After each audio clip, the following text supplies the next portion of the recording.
Are you an idiot? Well, you're in good company. There are about 8 billion idiots on this planet, and that number grows every day. Don't be the guy or gal that says, "I'm not an idiot," because that makes you the biggest idiot of all. We all have our moments of brilliance and our moments of idiocy. Embrace it, folks. Don't be ashamed. Without those idiot moments, we would never be able to appreciate our brilliance. Welcome to I Love My Idiot, a podcast about the idiots we love, the idiots we loathe, and the idiots we can't seem to avoid. You can follow us on Facebook, Instagram, and Twitter. Visit our website at ilovemyidiot.com. Welcome to another episode of I Love My Idiot. Clyde here, and welcome idiots to the podcast. Today we're bringing on two special idiots, one of which happens to be the biggest idiot, because this is the man that married Claudia, my sister. If there was some kind of measuring stick for idiocy, I would say marrying Claudia would be the moon landing. So we're going to bring him on. His name is Roy. We also are going to follow it up with an interview with Rosie's brother Seamus in a segment called The Glory Days. And without further ado, Rosie, take it away. So I'm really excited to have another non-November on the show. My favorite in-law, so I'm really excited to have him on the show. Welcome to I Love My Idiot, Roy. Thank you. I'm glad to be here. That's awesome. So the thing about you that's really interesting is you and I joined the family at kind of similar times. I mean, you came a couple years after me, but not long after. You come from a very similar background to mine.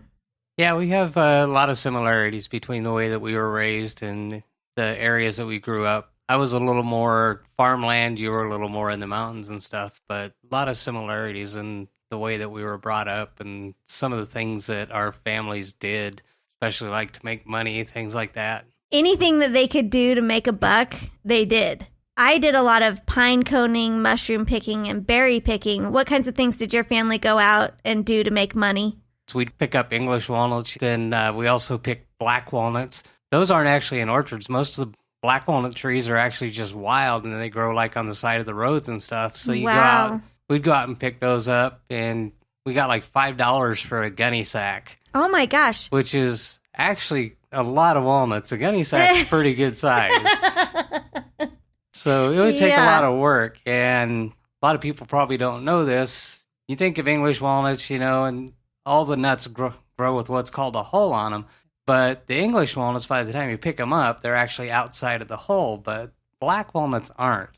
Uh-huh. And they're round, and their hull is very sticky and very sappy, kind of like tar when you pick it up. If you didn't wear gloves, by the time you got done, your hands were black, and then you couldn't get it off, and then you'd get it all over your clothes, touch your face, you'd have this black tar on your face, and then you try to wash it off, and it just doesn't come off. A lot of my friends that I went to school with, their families would own some of these orchards or fields and stuff. And so, like, I had one friend who, they actually had a place, they called it Pumpkin Land. They did that. I mean, they had a lot of different crops throughout the years. They'd do strawberries, tomatoes, and I'd go pick those. I'd go, of course, during the fall and pick pumpkins with them. And then it was really cool because the boy that I was in school with, his sister, who was older, had gone to college, and she was into theater, and so she was really into the Wizard of Oz. So they set up the Pumpkin Land, and they'd have all the characters from the Wizard of Oz, and she created them, and they'd have these stuffed figurines of all the characters from the Wizard of Oz, and then they'd do hay rides out through the pumpkin fields. You could go out and pick your own pumpkin. It was really fun. We had a lot of fun doing that. It must have been nice to have all of your things sort of in a field, I felt like for us, it was like Easter egg hunting. Where are the berries, Yeah, we didn't have to worry so much about searching for where the pumpkin one is. It's sitting right there on the vine, You could really see a pumpkin, You didn't have to do a lot of digging for that activity. Yeah, if you couldn't find the pumpkin, there was something wrong. If you couldn't find the strawberries, there was definitely something wrong. Yeah, but it's very similar. I mean, that work ethic, it's where it really comes from. You had to really work for your money. You know, the dollars didn't come easy to us. Yeah, and it didn't for us either. And my dad's family, and that's who we grew up around. You know, my grandpa actually went through the Great Depression, and, you know, it was interesting to hear him and my great uncle tell stories about going through the Great Depression, and they'd actually tell us the stories about riding the rails. Mm-hmm. And people will think, so they rode on trains. And no, this is what was literally riding the rails. Yeah. And they tell the stories about this. And riding the rails during the Depression, what that actually means is that they had to hop on a train, moving at full speed. And when they talk about the rails, they had to hang to the rails below the railroad cars because otherwise they get caught. They'd get caught, and what the people that enforced it were called railroad bulls. Mm-hmm. And they would literally throw people off the trains moving at full speed. It wasn't wait until the next stop. Oh, no. It was full speed ahead. They would throw you off. So they clung for dear life to the rails on the bottom of the cars. My family did the same thing. I hear all kinds of stories of my great-grandparents riding the rails, and that's how you got around. They didn't have a choice, right, to get place to place. They didn't have proper transportation, and that was a way of getting around. Yeah, that really was the only way you could get around, and especially during the Depression, you know, there was nothing there. So I learned from a very young age, we always joked around that my grandpa was going to die with a shovel in his hand. He lived to be 92 years old, and it was kind of sad to see him in the end because he wasn't as lively. He ended up in a wheelchair, couldn't talk. And like I say, you know, my grandpa would be out there 80 years old, digging a ditch, chopping wood. We'd go try to take the shovel away from him, and he would literally throw a fit.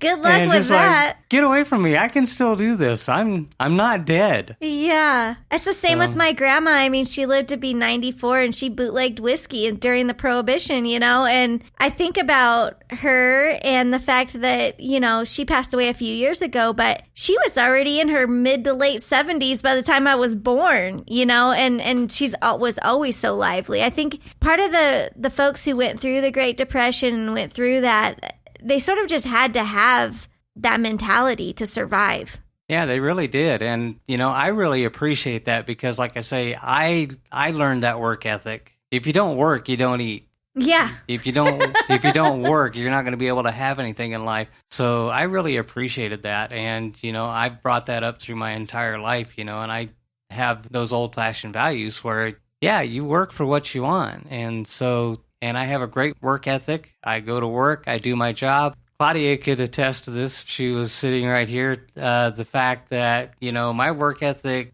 kind of goes a little overboard. And I've had to find that balance because I'm actually a workaholic. Yeah, and you take on projects all the time, which is crazy because I remember when I first saw this house, it looked totally different than it looks today because you've done so much work, you know, to the house and... Yeah, and that's the thing. We bought this house, and I mean, the house was really nice when we bought it. We really liked it. But, of course, we wanted to do things to personalize it. So, again, with my work ethic and being a workaholic, and sometimes, you know, it's a detriment, and I have had to find a balance in order to maintain a good work-life relationship and be able to spend time with Claudia, you know. And also, let's face it, being married to in November, I mean, you got to find projects to do, otherwise they'll drive you crazy.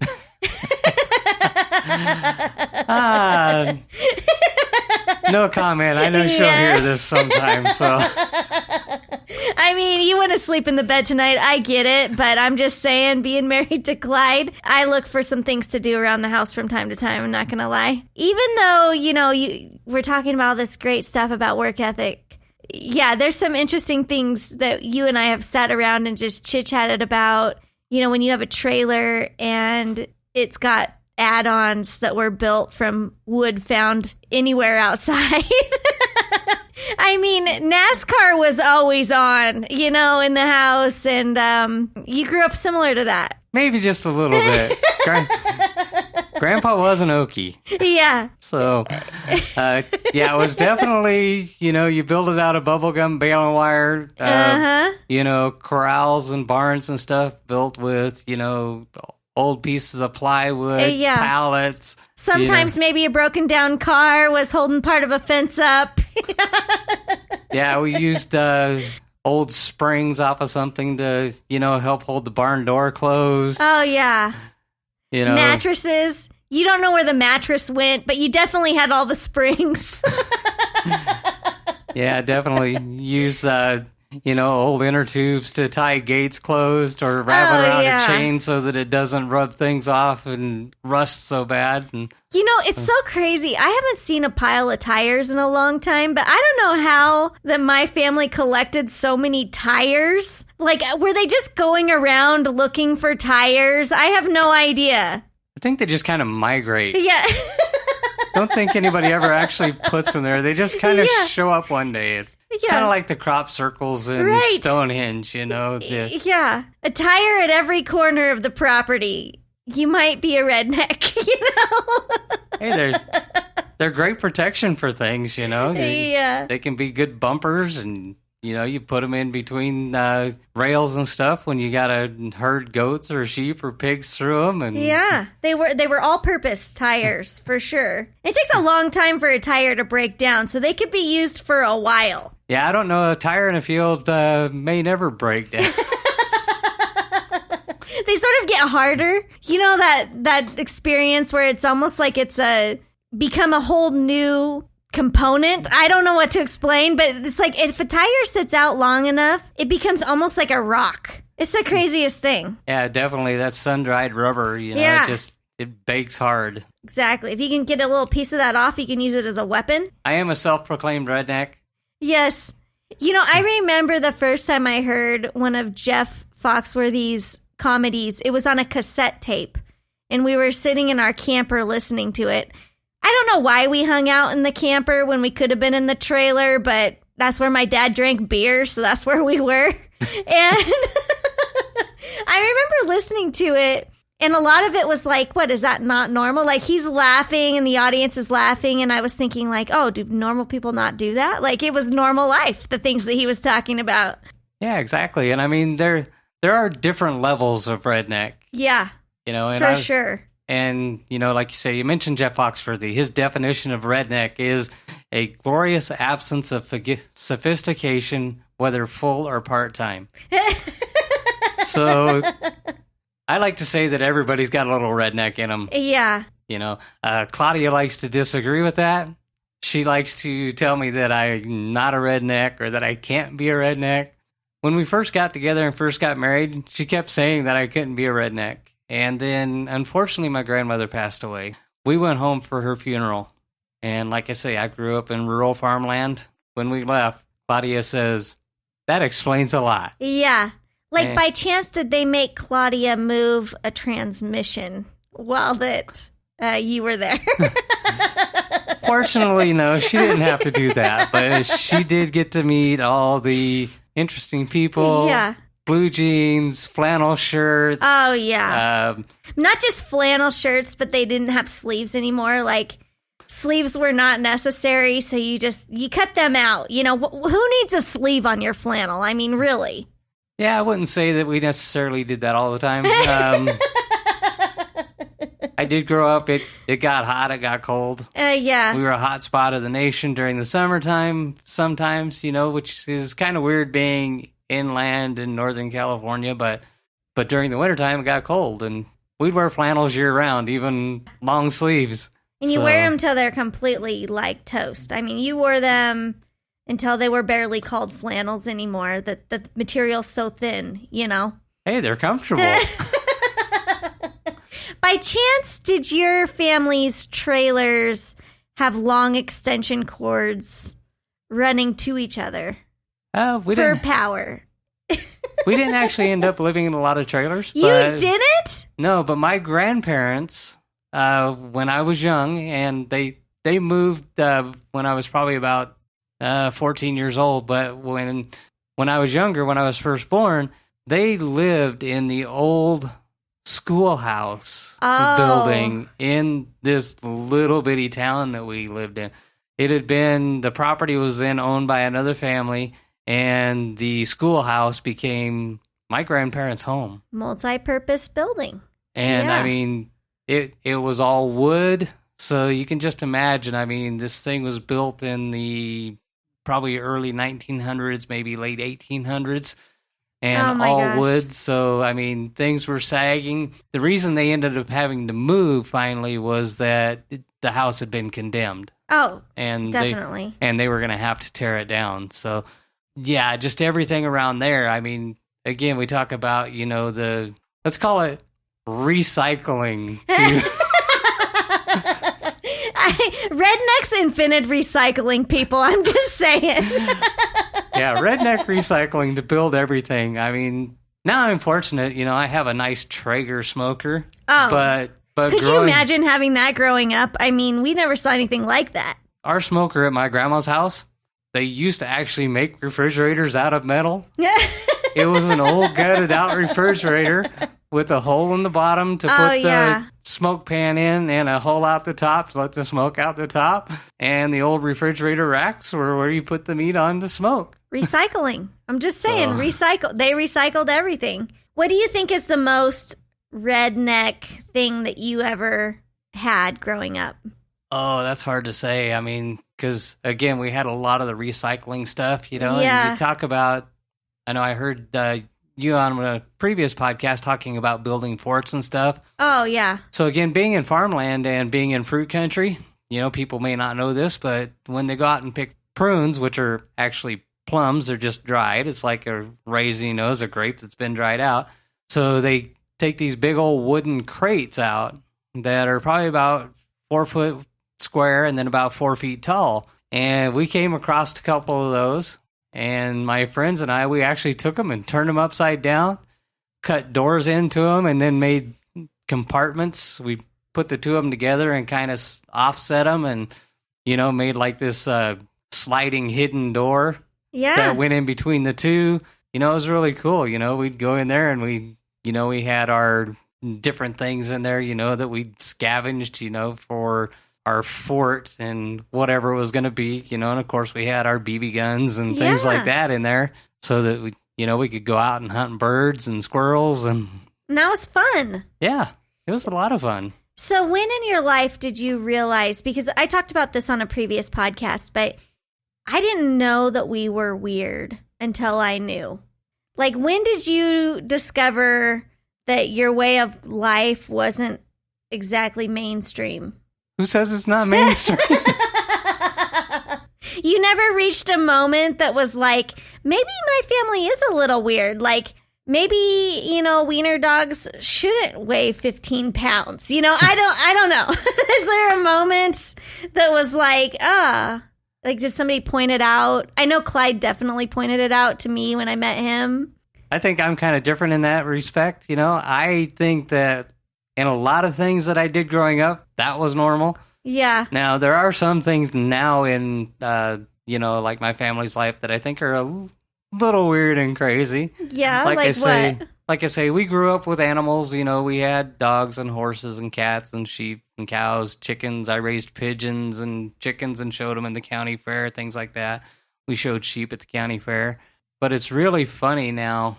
My mom and dad divorced when I was a teenager, almost 17 years old. And then my mom ended up moving to Vegas, married my stepdad, who he didn't end up adopting me, but, he's my dad, too. Yeah, he's been a father figure to you. So I'm fortunate I have two fathers. Ever since my mom has been in Vegas and surrounding areas like that, she has this fascination with dogs. And so, like, Claudia and I have 3 dogs, and people may think, that's a lot of dogs.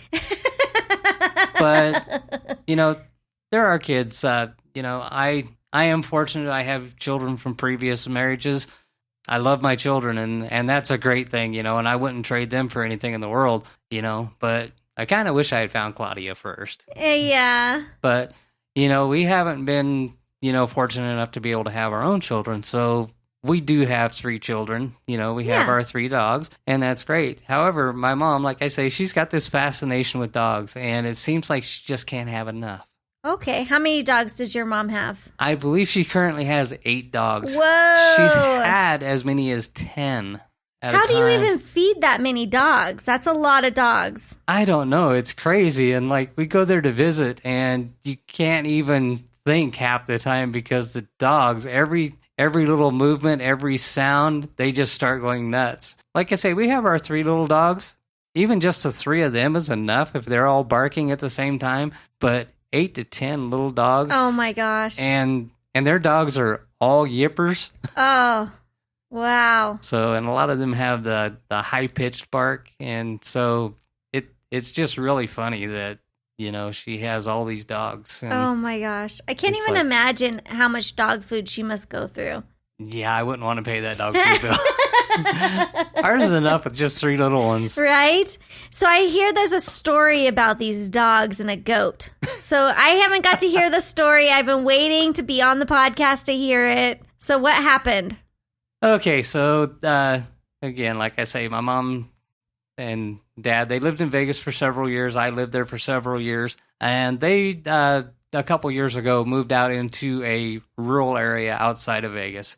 It's desert still, but, you know, it is rural, so there's some farm animals, things like that. So they moved out there, and their next door neighbors have these goats. Okay. Like a lot of goats or? I think they have 4 goats, something like Okay. that. You know, they've had some little babies and stuff since they moved in, and they've grown up. And you know, they kind of almost bought the houses, you know, not too far apart. It's really strange the way this happened because, like, the neighbors will let the goats out and roam because they'll go out and eat. You know, they have a little bit of land. It's not huge, but they've got some area where there's some grass, so they'll let the goats out.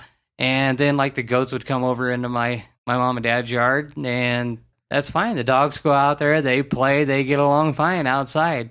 So anyway, one day they're sitting in the house, and most of the dogs are in the house. Well, one of the goats walks into the house. In the house? Yes. Uh-oh.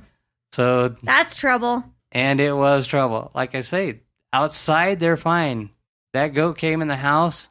The dogs literally attacked it Oh my gosh. and started tearing at it and caused bleeding. And Ah! it was a horrific story. Oh my gosh. You know, and it's like, and it actually caused, I mean, they had been making good friends with these neighbors and stuff. Yeah. But it caused... That's a strain on the relationship there.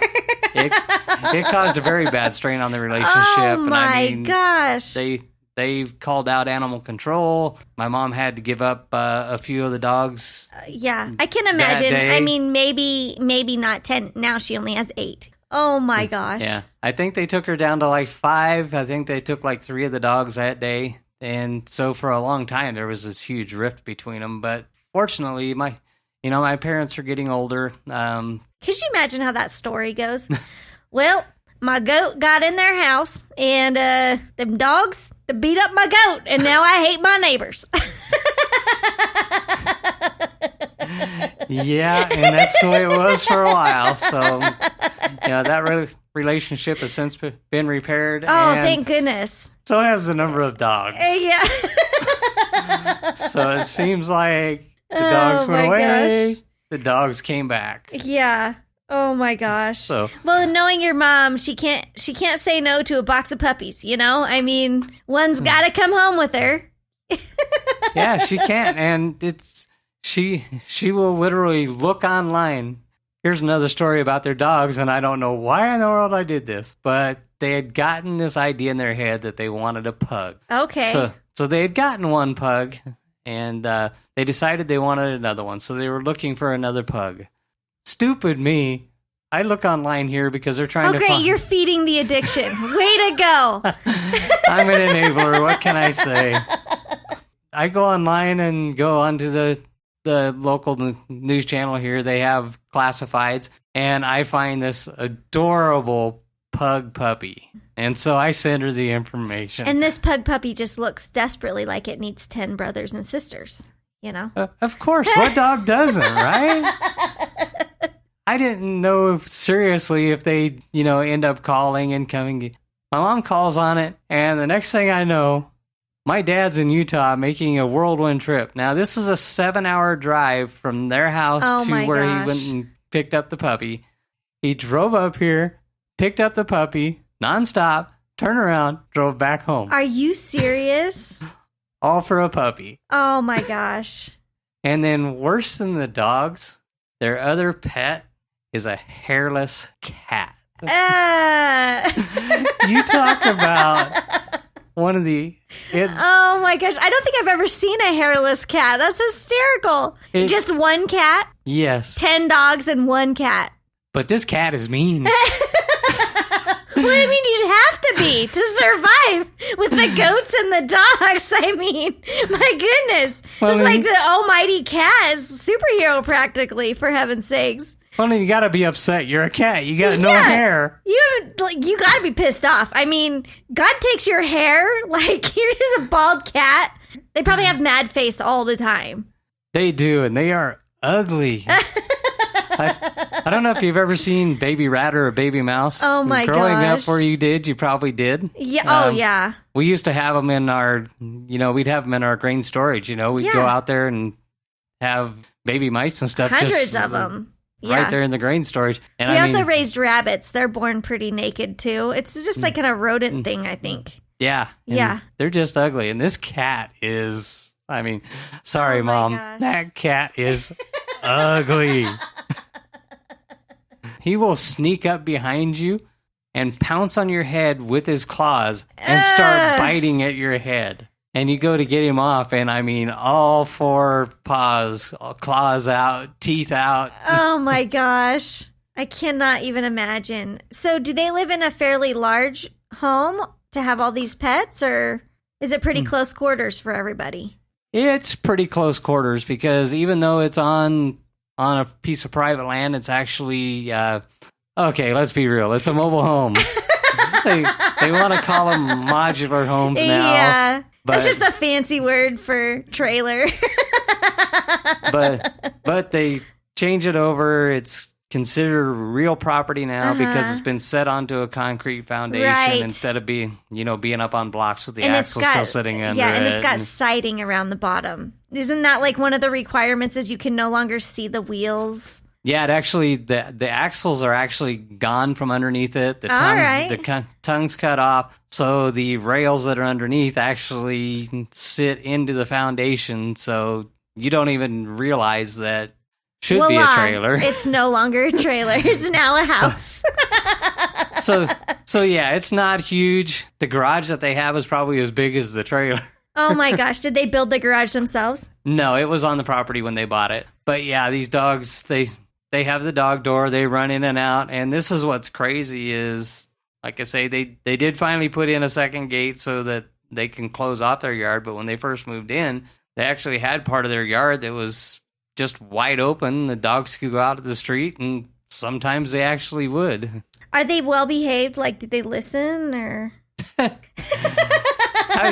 do you get 8 to 10 dogs to listen? I can't even fathom. My mom has 5 dogs, and I think that's crazy. And all of her dogs are overweight, which I don't know how that you feed that many dogs, but then feed them enough to be overweight. Somehow my mom has figured out this method. I could not imagine having Are any of them trained well? Like, do they sit or stay or? When they want to, they'll come up and lay down on the furniture or lay on your lap. But like I say, any disturbance and they're all up and gone, going crazy. Oh my goodness. Barking, running wild, and you have to be careful when you pull in because they'll run right under the wheels of the car and not get out of the way. Oh my gosh. Along with all of these dogs and this interesting goat story, is there anything else about your redneck world?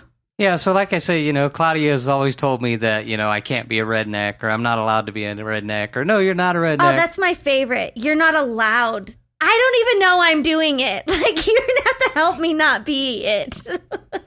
So here's what's funny about all that. I'm not allowed to be a redneck unless it benefits Claudia. Of course. And then it's when she wants to get a good deal or something. Here's a prime example for this. So like I say, we bought this house. It was a really nice house, had a really nice yard, nice flower beds, things like that. However, it had some bushes out front that we decided we didn't want. And a couple of them were just the fact that they were really prickly and they had thorns on them. So we'd get out of the car because they were right on the driveway. You'd get out of the car and you'd catch yourself and scratch yourself on these bushes. Yeah. So I'm like, well, we'll just take them out. And Claudia's like, we can't dig those out. That'll take forever. I said, who talked about digging?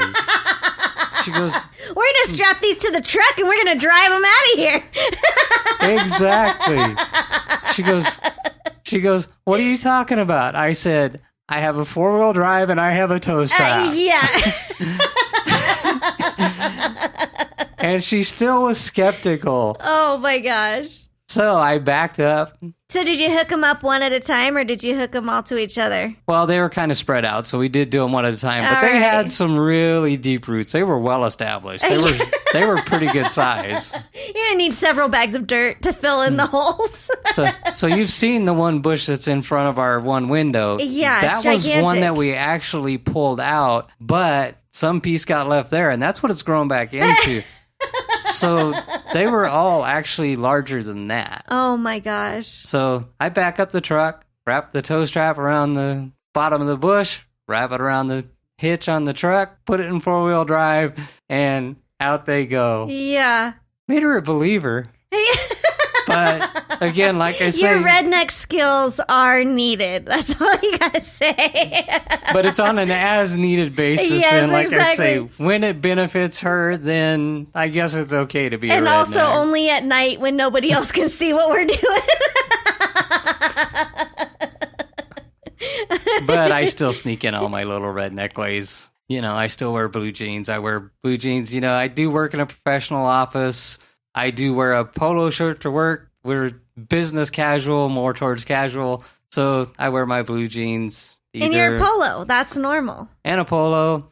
But, it used to always be cowboy boots, but I've got some health issues with my legs and stuff. So my boots sometimes hurt my feet a lot. So I've come across not just Crocs, because I know people have heard of Crocs, healthcare industry. A lot of people wear them. They are very comfortable. However, I had to redneck it up. Of course you did. It's all camo, I'm sure. I wear camo Crocs.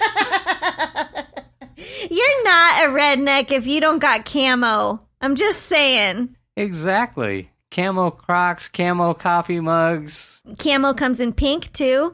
Clyde hates camo, which is funny because camo is cool. Like, I don't know why that he thinks camo is not cool. But when I first got with him, I had all this camo stuff, because that's how we grew up. Anyways, he made me get rid of all my camo stuff, except I have one pink hat that is still camo. He doesn't let me wear it in public with him, but yeah, I kept one pink camo hat just because I couldn't give it all up, I sneak my camo hats on all the time when we go out and when we travel. I think Jace from Duck Dynasty says it best.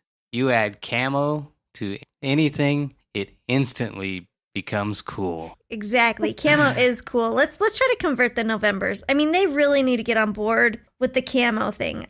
It's been bothering me for years, and now that I have an alliance with you, I feel like we might be able to sway them. Yeah, well, I tell Claudia this all the time. I said, I hate to tell you this, but your family really is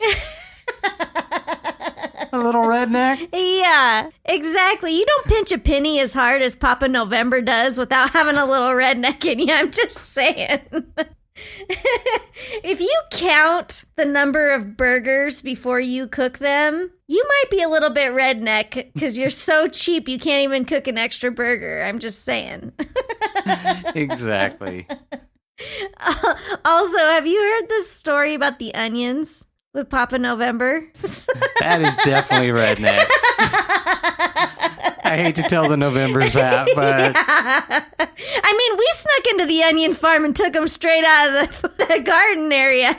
We didn't pick them up on the side of the road. Yeah, you just go right along the edges and... Exactly. They pick never it right know. up. Pick it right while it's still fresh, not once it's been dropped and run over and got rocks in it. Exactly. If you reach over a fence, you can get a lot of fruits and veggies. I'm just saying. Oh my goodness. I guess they're classy enough not to steal straight from the corner of the field. Apparently, if it falls off a truck, it makes it more classy, I guess. Yeah, I don't know about that. Is there any other redneck things that your family does or did growing up? I mean, we used to hunt and fish, and we did gig frogs. Oh, yeah? So for those that don't know what gigging frogs is, which is probably most of your listeners, you go out with this. It kind of looks like a mini trident. So yes.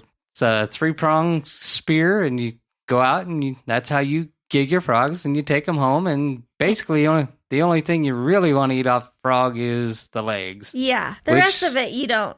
Yeah, I mean, I know some people will use other pieces of the frog, but what you're really after is the legs. Tastes like chicken. Just like everything else.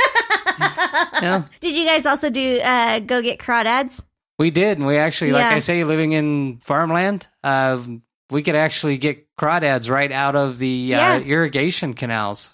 It's same with us. Going around the fields. We loved them growing up. Like, I don't know if I'd still eat a crawdad today or frog legs, but growing up, that was normal. Did you ever eat squirrel? I hunted and ate squirrel. Us too. Tastes like chicken. Everything tastes like chicken. Yeah. Snake. What's it taste like? Chicken? Yeah, I did not like snake. That was one of my least favorite of the foods. It's too chewy. I've eaten a lot of meat, a lot of different kinds of meat. And to this day, I will tell you, I know there's meats that I never knew what they were. Oh, because you didn't ask. You'd ask Grandma, well, what is this? Don't worry about it. Just eat it.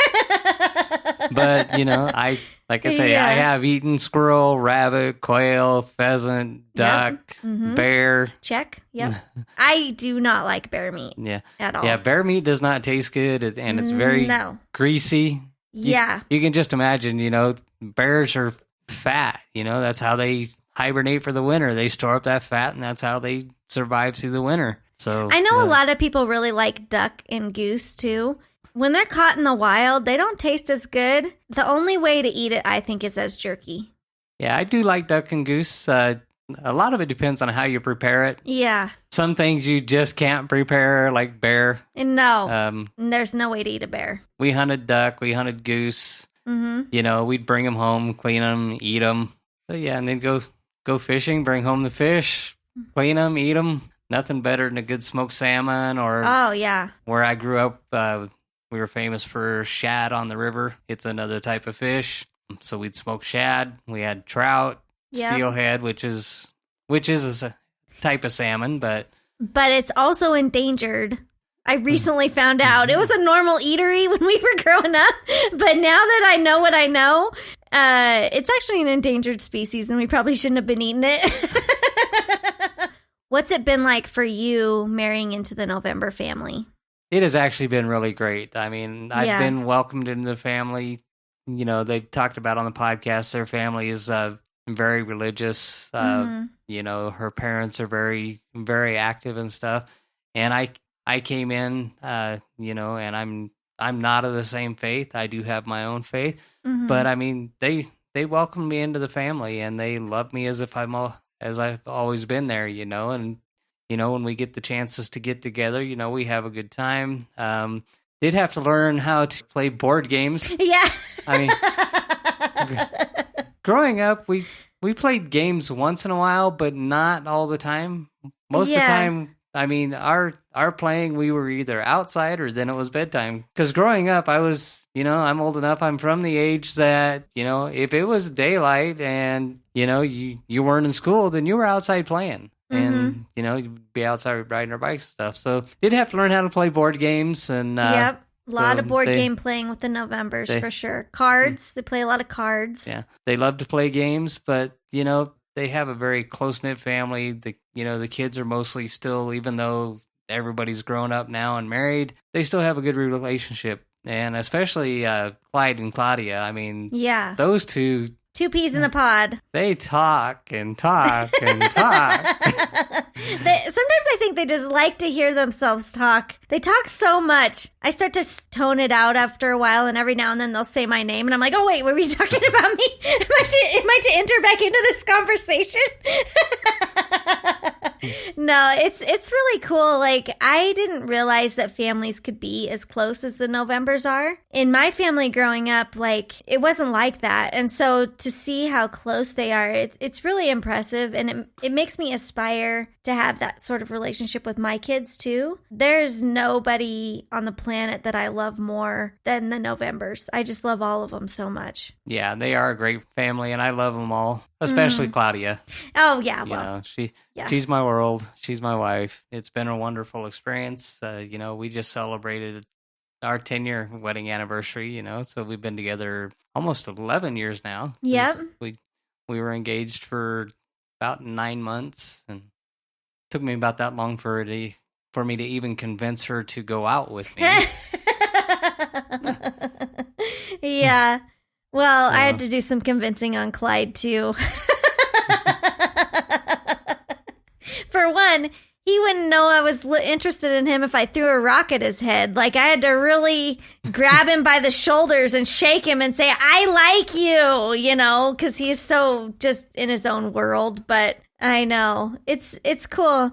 The other thing that's fun, too, is that while they are so different, I think from me and from your sort of upbringing too, it is kind of funny to sit back and watch them sometimes. Like, it's almost like people watching, just like, wow. Yeah, definitely. I was thinking the other day we were having Sunday dinner, and the brothers and sisters and nieces and nephews were there, and the biggest issue that the kids were having is what tennis team that they were going to be on or something. And I thought, I don't think I ever even knew what tennis was, Yeah, I never really got into tennis, but yeah, the November family is they definitely love their tennis. I'm just saying, it's a real, and they all play, you hear some things like pickleball, like what? And when I first heard of pickleball, I was like, what is that? Yeah, it's kind of like tennis. I know. But I didn't know, are the balls made out of pickles or? Yeah, exactly. I'm like, what is, like, is it green? Like, I don't know what this is.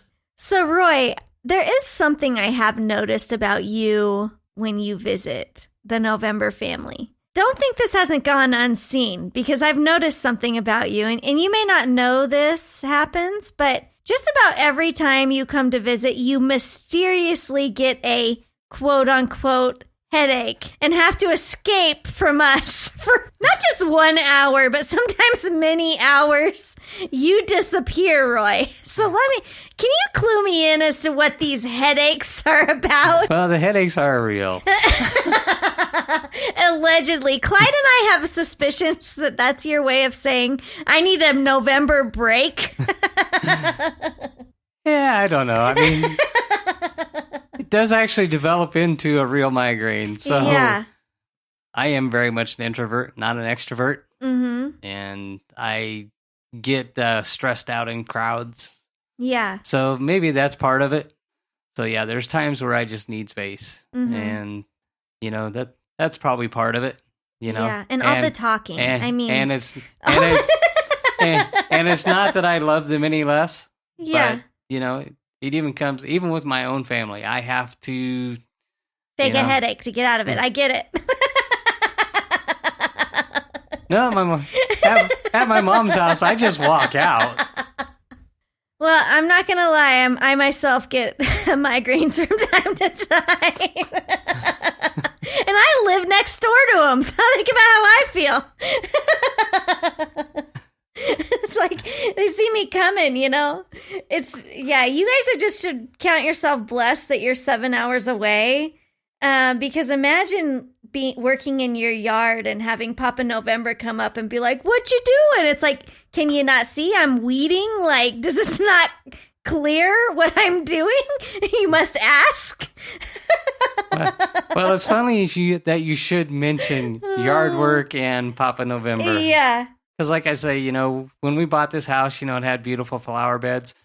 Claudia and I both work high-stress jobs and long hours every week. You're like, these flowers got to go. Like, we can't maintain this. And we would like to keep them there. However, we just don't have the time to devote to them. Yeah. And also, somehow we got the magic soil around our house. Our grass will grow 6 inches in a week. You've seen our flower beds with the grasses and stuff in them. Mm-hmm.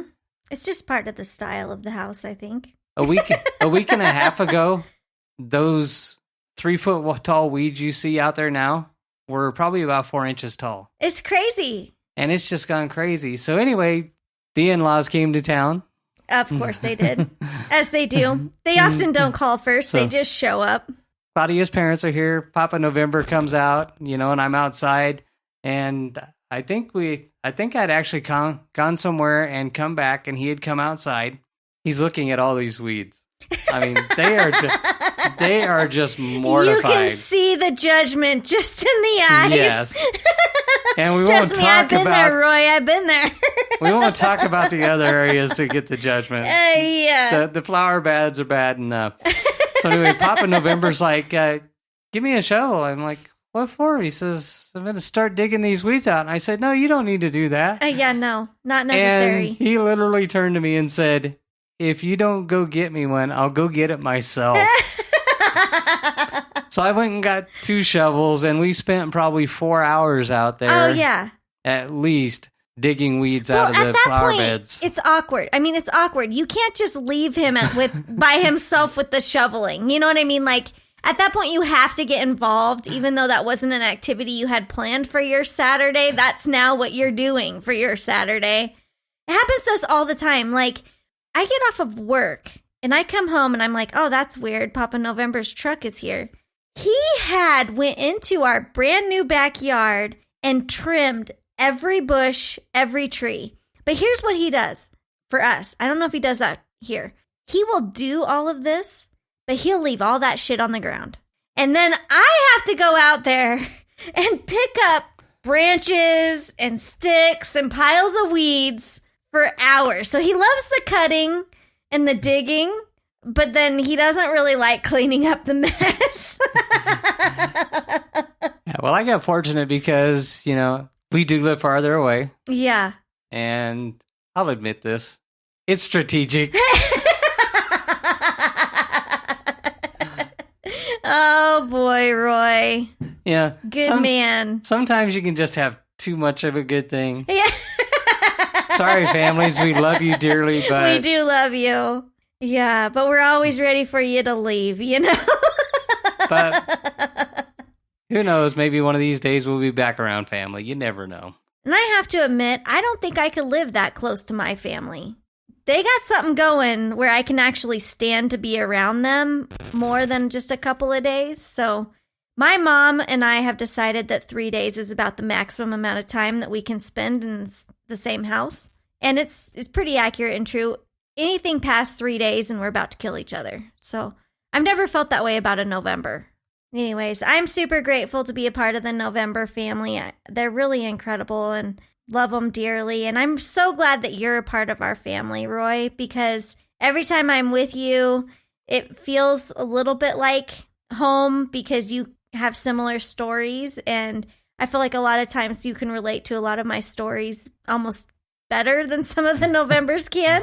And so it's always a pleasure visiting with you and Claudia because you're so real and you're so down to earth and you guys just get us, Clyde and I just love you guys. Yeah, and we love visiting you guys too. We love it when you guys come here. We love having the kids around, they're fun. They can get a little chaotic, and we hope that people understand and don't get offended, and we know that sometimes it seems like there might have been some hurt feelings, but we don't mean anything by it. It's just, again, we don't have kids of our own. Yeah. And when you're not around kids, you're just not used to it. Oh, yeah. And like I say, I have kids, but, mine are all grown and gone. And there's never been hurt feelings for me and Clyde. We don't even like our kids. They're idiots, and we know it. But yeah, we do love the nieces and nephews. We love spending time with them. You're ready for them to go home when it's time to go home. That's the nice thing about nieces and nephews, or like grandparents with grandkids. Is now you get to ship them off. That's right. But yeah, we enjoy spending time with you guys, and we have a lot of fun. We get to play games. Now we get to join your podcast. I know. It's exciting. We brought the podcast on the road. It's super great. Thank you so much for being on the show, Roy. Really appreciate you. And hopefully we get to interview you again someday. Yeah, I'd like that. It's been great. And I'm glad you guys started this. It's been fantastic and fun to listen to. So, welcome to the glory days where we talk sports, the thing Rosie hates more than anything in this world, except maybe head lice and violations of the Fair Labor Standards Act. Today I bring to you a former high school football nobody, standing at 5'10", 195 pounds, Seamus. This is Rosie's brother. He also does enjoy long walks on the beach and unicorns. But watch out, ladies. He is engaged to be married.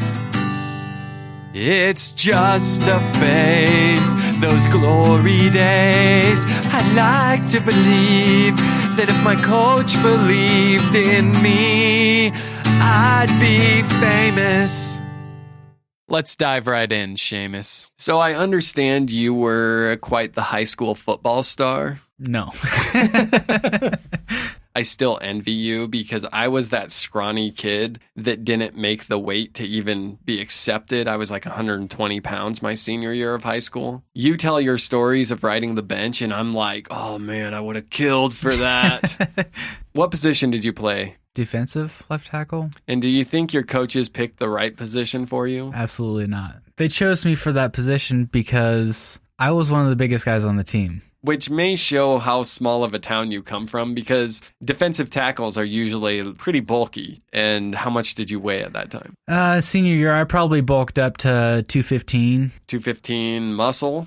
I was strong. I wouldn't say that I was all muscle. Were your coaches good? No, not great. I would say that they were there out of necessity. The head coach was the counselor of the school. He played college football, so I guess he was somewhat qualified. Do you know what program he played for? I have no idea, but I know he was quarterback. You had one former college football player in the community, and everyone's like, clearly you're the coach. Exactly. But he didn't have much time for anybody but the quarterback, because I think he was trying to groom the quarterback to strive for more than what he had. He's like, you're going to follow in my footsteps, son, but you're going to make it to the NFL. Yeah. Do you remember who your quarterback was? Did he ever make it to the NFL? No, he's now a high school football coach. He really did follow in the coach's footsteps. He did. That's a beautiful story. Now, you have told me something about some kind of bear crawling technique. Yeah. So since he only had time for the offense, defensive plays suffered because the only thing he wanted us to do is bear crawl through the line. That was our main goal. So literally, hands and feet on the ground, just crawling at the offensive lineman. So his main thing was, distract the offensive line enough for possibly a good sack from the middle linebacker. Now, I've watched a lot of college football and NFL football. It's amazing that technique has never taken off. It must not have really amounted to much. I did get quite a few sacks from it because, I was able to push through the line pretty good. Those offensive linemen never saw the bear crawl coming. They never seen it coming. They're like, Coach, we don't know what to do. The guy doesn't stand up. So our job was to push the line. I may or may not have followed that every play. That might have been the reason why I got so many sacks when I did play. So if you broke the mold and decided, I'm not bear crawling this time, did your coach ever get upset at you? I only did it every once in a while when I felt like they were anticipating the bear crawl for whatever reason. Which by the fourth quarter, it's like, okay, this guy's got one move. It's the bear crawl. But yeah, it was, we did get the talk every once in a while saying, you're bear crawling for a reason. It's, if everybody doesn't bear crawl and isn't on the same program, then you're breaking what I have viewed this defense to be. I'm like, you mean not there? Like, Coach, we're allowing 50 points a game. I think the bear crawl thing's not working. Maybe if you were better at bear crawling. I'm going to put the 50 points a game solely on your lack of ability to bear crawl.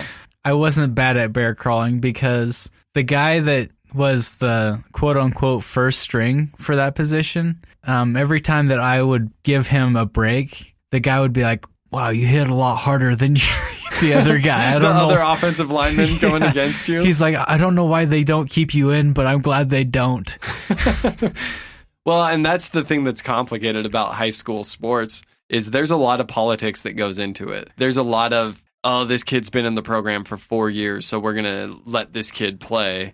Or maybe someone's parent is a booster. Yeah, we had both of those things in our school. Yeah, I think that's pretty universal for high school sports, which my dream at one point was actually to become a high school football coach. And I had this brilliant idea for this whole new offense, and I designed it, drew up plays, and I would go show my brother, and he would look at it, and he would say, this isn't going to work. This goes back to 1995. I'm a 12-year-old kid, never going to be big enough to even play flag football or two-hand touch. I designed this offense where we're going to spread everything out. I'm going to run 5 wide receivers, sometimes 4 wide receivers. We're going to make the middle linebacker position irrelevant. But then on top of spreading everything out, we're going to exhaust the defense by running a play every 10 seconds. We're going to do a lot of no huddle, and I was convinced it would work. Anyways, one day I start watching Oregon football, maybe 10 years later, and I was like, this is the offense I designed. I was pissed. I was seriously pissed because I could have been Chip Kelly. Well, I can see that. Your face is getting red as we speak. I'm angry. I don't know where they stole the blueprints to my offense, but I came up with that when I was 12 years old, and I'm not even joking. My brother kept saying, you're an idiot. That won't work in real life. And then I was like, watch Oregon football, dude. My plan worked. Anyways, so I decided not to be a coach, but you definitely would have been my assistant defensive specialist coach. I would have needed someone to teach kids to bear crawl and stuff like that. So, well, that's the only thing I learned. So that's the only thing you could have taught. I know. So we both missed out thanks to Chip Kelly. So your face should be a little more red right now too. Yeah. Thank you for sharing your high school football success. It's just a phase, those glory days. I like to believe that if my coach believed in me, I'd be famous. That's all the time we have for this week. We want to thank our special guests. Roy, thank you. Seamus, you as well. Also, I want to throw out a special apology because at the beginning of this episode, I did say something about Claudia that I know I'm about to receive a phone call for. So maybe this preemptive apology can just kind of save me that. Claudia, I'm sorry that being married to you is the measuring stick for stupidity. But on a happier note, at least you're married, so you did trick someone into it. We also want to thank our listeners, our followers. We appreciate everyone spreading the word about our podcast. Please keep that up. I don't want to have to go back to pine coning or something like that to try to put my kids through college. Don't forget to tell an idiot that you love them. I love my idiot. My goat got in their house, and them dogs beat up my goat, and now I hate my neighbors.